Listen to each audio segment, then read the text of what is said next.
very good morning and warm welcome to the Met Television Collective News. This is Srishti Khadki. Moving on to the headlines. 22 dummy traffic along various roads in the valley. Opposition of transport businessmen. 264 Nepalese returned from 5 international flights on Tuesday. Lightning kills 1, injures 5 in Taplejung. Petrol prices hikes again. OPD services stop at B hospital after 71 employees tested positive for COVID-19. Coronavirus update as of Tuesday evening. Bangladesh agrees to let Nepal borrow fertilizers. Serious challenge in delivering supercooled COVID-19 vaccine for some countries. Japan's former ministers Kishida and Ishiba to run in party leadership race. US police put and killed another black man. Here we go for news in detail. The Metropolitan Traffic Police has placed 22 dummy traffic along the roadsides of various places in the valley to increase traffic awareness. Dummy traffic has been set up to reduce road accidents by effectively implementing the road education program. A fine of ₹500 to ₹10,000 will be imposed on the dummy for violating traffic rules. Chief of the Division Senior Superintendent of Police Bim Prasad Dakal said that the drivers would control the speed of their vehicles and follow the traffic rules as it looks like a traffic police from a distance. The traffic dummies have been kept in collaboration with the Kathmandu Metropolitan City on the initiative of the branch. The dummies have been placed at Singhdarbar, Sadabatu, Maitigar, New Baneshwar Chowk and Balwatar. Similarly, 60 flex boards with measures to prevent corona infection have been placed on various road sections of Kathmandu Valley. Transport businessmen have protested, saying that only the vehicles of the company of the people who have access to the rich people in different parts of the country from the holding center are allowed. The government has been working to take the rescued people from the holding center to the state and local level after keeping them in the holding center for a certain period of time. In the process, vehicle rental has also been taken. On Tuesday, some businessmen reached various holding centers in Kathmandu and said that their public vehicles should also be used. Transport businessmen protested that it would not be acceptable to allow only the vehicles of any company to operate on the pretext of access. Transport businessmen have informed that the concerned parties have called for a discussion after their protest. Earlier, people rescued from abroad had complained that they had been cheated on the fare of vehicles to their destination. 90 lakh 80 lakh रुपैयाँ गाडी हालेर पैसा गाडी किनेका छौँ हामीले हाम्रो गाडी रोडमा निस्किन दिँदैन उसो गाडी रोडमा सात शब्द कसरी निस्क भन्ने बित्तिकै रोडमा कसैले पुलिसले रोक्दैन कारण के हो त के पुलिस हामीलाई उला चाहिँ लागु हुँदैन ट्राफिक उसको हाम्रो लागि हैन एकलौटी सबैलाई एकलौटी केही पनि भएको छैन र हामीले यति सबै भनेछ हामी सबैजनाले यति विदेशबाट आउने दाजुभाइहरू फ्रीमा जान चाहनुहुन्छ उहाँहरुसँग पैसा छैन हैन उहाँहरु जान सक्नुहुन्न भने हामी पैसा उठाएर फ्रीमा लान्छौं कम्पिटिसनमा लान सक्नु पर्यो के यस्तो बनाउनुस् ठ्याक्कै. There were 5 international chartered flights at Tribhuvan International Airport yesterday. According to the airport office, 264 passengers have arrived in Nepal and 1 passenger has returned from Nepal. According to the airport, Nepal Airlines brought 138 passengers from Doha. The flight of the same airline has taken a passenger while flying to Kuwait. Similarly, Himalayan Airlines has brought 126 passengers from Doha to Kathmandu. Also, Air Arabia's ship has brought 6,650 cargo to Nepal. A Nepal Airlines flight took off to Japan at 1 a.m. last night. This is the corporation's first regular flight. It is scheduled to return to Kathmandu on Wednesday with Nepalese from Narita. The Himalayan Airlines plane flew to Kunming, China for the cargo flights, according to the airport. Also on Wednesday, there are 5 scheduled international chartered flights from different countries. Himalayan Airlines will bring Nepalese from Maldives to Kathmandu. The same airline will bring cargo from Kunming and Chongqing, China. Qatar Airways has a flight scheduled from Doha to Kathmandu. There were 7 chartered flights of various domestic airlines yesterday. Sumit Air flew to Simikot, Sri Air's heli to Dolpa, Prabhu to Lamjung, Manang Air to Pokhara, Simrik Air's heli to Khotang, Tara Air to Phaplu and Air Dynasty to Rukum. 1 person was killed and 5 others were injured in a lightning strike on Tuesday evening. The deceased has been identified as Durga Bistabatrai of Furumpuki in Phungling Municipality 10. She died on the way to the district hospital for treatment. According to the District Police Office, Taplejung, 5 persons were injured in the incident. 2 persons were injured in Teluk of Ward number 4 and 3 others in Pedang of Ward number 5, Kumar Thebi 35 of Teluk and Umis Thebi 17 of the same place, Arthaman Mao 50 of Pedang, his wife Nara Maya Mao 49 and their 6-year-old son Atip Mao were injured. The injured are undergoing treatment at Teluk Best Primary Health Center as per the police. Nepal Oil Corporation has increased the price of petrol.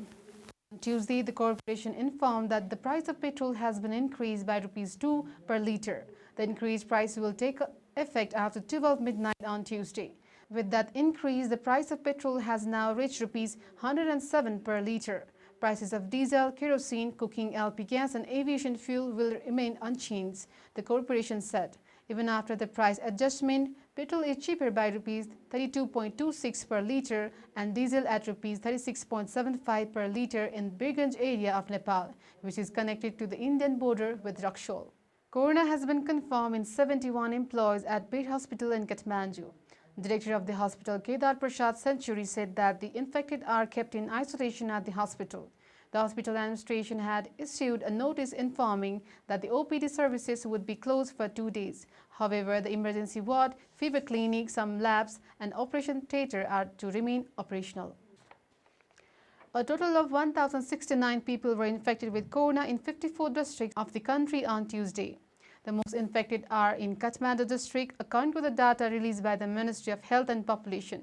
There are 393 infections in Kathmandu out of 1,069 people countrywide, which equals to 36.76% of the total infected. Similarly, 91 people have been infected in Rupandehi, 56 in Sunsari, 58 in Lalitpur, 45 in Chitwan, 40 in Bazang, 33 in Baki, 32 in Lamjung, 30 in Bhaktapur, 24 in Doti and 20 in Kailali. Similarly, the total number of infected people in the districts of Province 2, where many people are infected, is 40 today. Among the districts in State 2, 19 have been added in Sarlahi, 2 in Persha, which was a hot spot a few days ago, and 11 in Bara, another affected district, according to the ministry. Of the other districts in the state, 5 have been found infected in Rohtahat, 2 in Mahottari, and 1 in Dhanusha and Saptari. Of the total 1,069 infected people added yesterday, 725 are men and 344 are women. Out of the total 393 infected people in Kathmandu district, 193 women and 254 men are infected. प्रदेश 1 मा उदयपुरमा 1 जना, ओखलढुङ्गामा 2 जना, खोटाङमा 2 जना, झापामा 14 जना, पाथरमा 1 जना, मोरङमा 12 जना, सुनसरीमा 56 जना हुनुहुन्छ। प्रदेश 2 मा धनुषामा 1, पर्सामा 2, बारामा 11, महोत्तरीमा 2, रौतहटमा 5, सप्तरीमा 1, सर्लाहीमा 19 हुनुहुन्छ। त्यसैगरी बागमती प्रदेशमा काठमाडौँमा 393, काभ्रेपलाञ्चोकमा 8, चितवनमा 45, दोलखामा 11, धादिङमा 11, नुवाकोटमा 2, भक्तपुरमा 30, मकवानपुरमा 6, रसुवामा 1, रामेछापमा 2, ललितपुरमा 58, सिन्धुपाल्चोकमा 1 र सिन्धुलीमा 6 जना हुनुहुन्छ। गण्डकी प्रदेशमा कास्कीमा 4, गोर्खामा 8, तनहुँमा 5, नवलपरासी पूर्वमा 15, पर्वतमा 1, लमजुङमा 32 र प्रदेश 5 मा अर्घाखाँचीमा 9, कपिलवस्तुमा 7, गुल्मीमा 13, दाङमा 13, नवलपरासीमा 4, पाल्पामा 1, प्युठानमा 1, बर्दियामा 7, बाँकेमा 33, रुकुम पूर्वमा 1 र रूपन्देहीमा 91। कर्णाली प्रदेशमा जुम्लामा 2, दैलेखमा 2, सल्यानमा 1 र सुर्खेतमा 1 जना हुनुहुन्छ। सुदूरपश्चिम प्रदेशमा अछाममा 13, कञ्चनपुरमा 4, कैलालीमा 20, डडेलधुरामा 2, डोटीमा 24, बझाङमा 40 र बैतडीमा 12। यसरी जम्मा 344 महिला र 725 पुरुष गरी जम्मा 1069 जना र हालसम्म संक्रमित हुनेहरूको जम्मा संख्या 40,529 छ। र गएको 24 घण्टामा 11 जनाको निधन भएको छ। एकजना 72 4 वर्षीय बालिका छन्। त्यसबाहेक अरू पुरुषहरू हुनुहुन्छ 10 जना।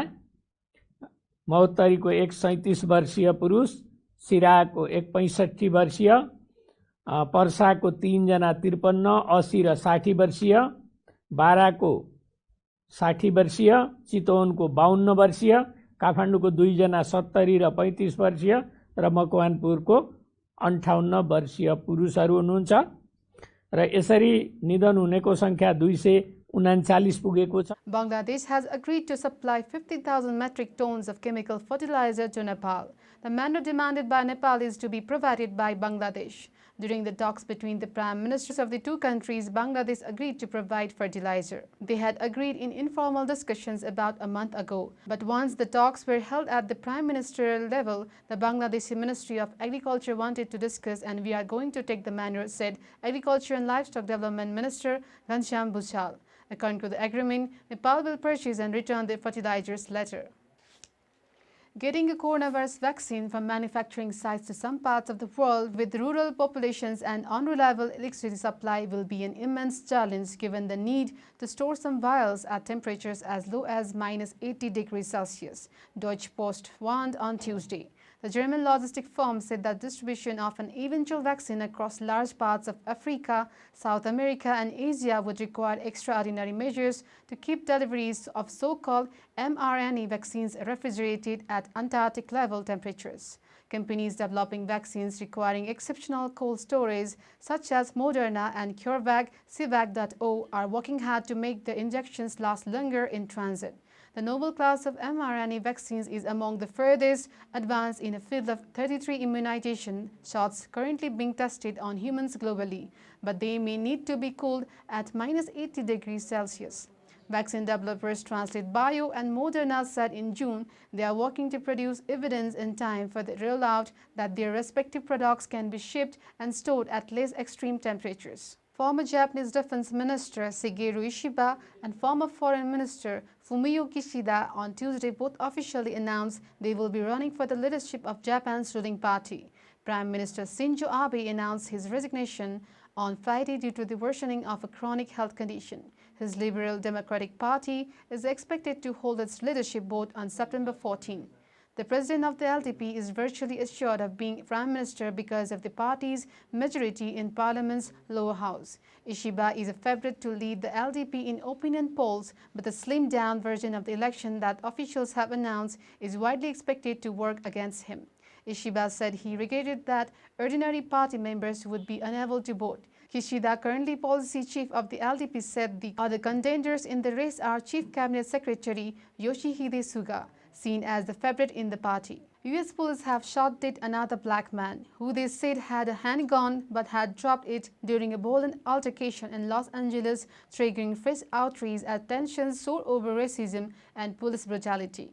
The man, named in local media as 29-year-old Dizon Kizzy, was riding his bicycle when Los Angeles County Sheriff's deputies tried to stop him for an unspecified vehicle code violation on Monday afternoon. He fled on foot, and when officers caught up with him, he punched one deputy in the face, dropping some items of clothing he was carrying, as per the police.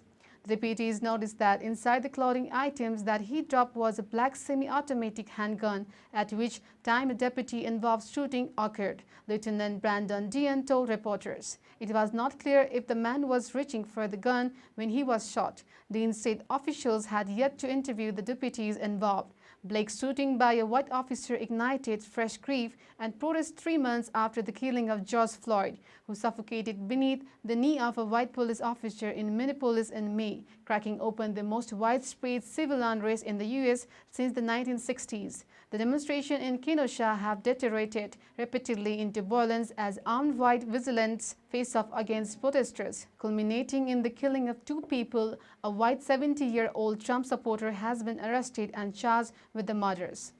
This is all for now. We'll be back with more news and updates. Till then, keep watching Dharma Television. May all the sentient beings be at peace. Stay safe.